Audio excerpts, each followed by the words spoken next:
Azərbaycan Milli Olimpiya Komitəsinin Ədalətli Oyunlar Komissiyasının 2025-ci ilin yekunlarına həsr olunan mükafatlandırılma mərasimi keçirilib. Komitənin vitse-prezidenti Çingiz Hüseynzadə Ədalətli Oyunlar Komissiyasının 1998-ci ildə Prezident İlham Əliyevin təşəbbüsü ilə fəaliyyətə başladığını qeyd edib.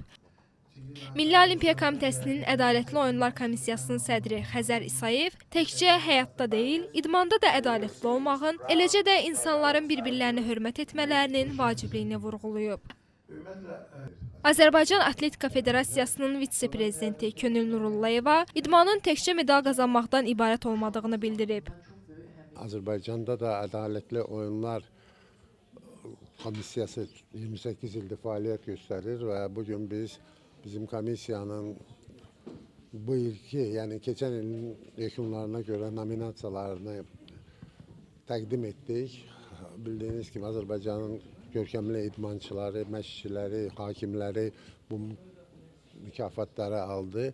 Ümumiyyətlə bilirsiniz ki, idmanın əsas prinsiplərindən biri ədalətdir və biz də bu ədaləti qorumağa həmişə çalışmışıq və bundan sonra da çalışacağıq.